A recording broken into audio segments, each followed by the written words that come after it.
Bismillahirrahmanirrahim. Assalamualaikum warahmatullahi wabarakatuh.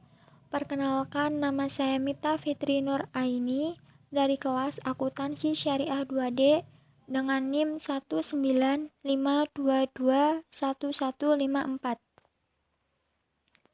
Di sini saya akan menceritakan tentang biografi Imam Syafi'i untuk memenuhi tugas mata kuliah Ulumul Quran dan Hadis.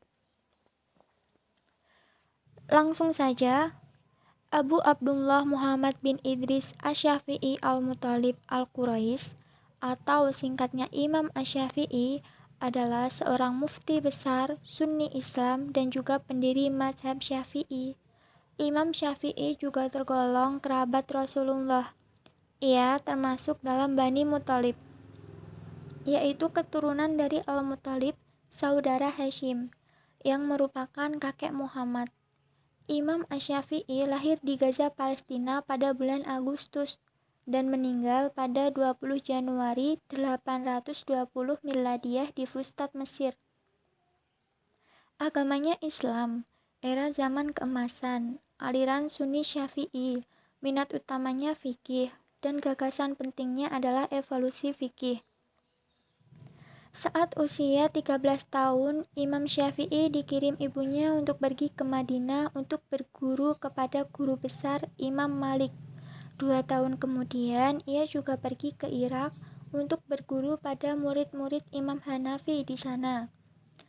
Imam Syafi'i mempunyai 2 dasar berbeda untuk mazhab Syafi'inya. Yang pertama, qaulun qadim dan qaulun jadid.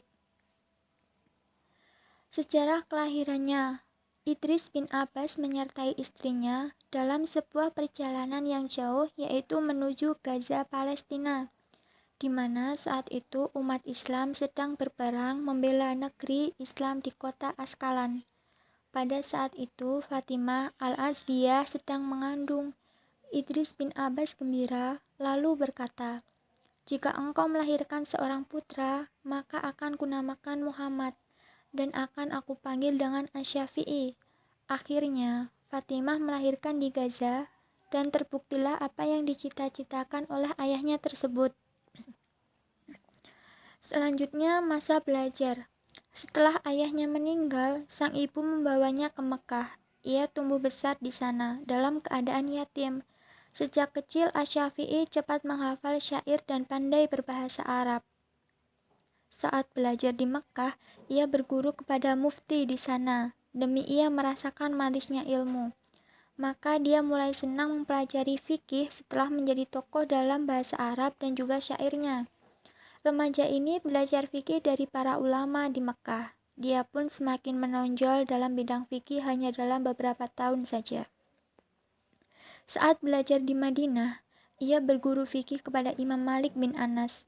Ia mengaji kitab Muwatta kepada Imam Malik dan hafal dalam 9 malam.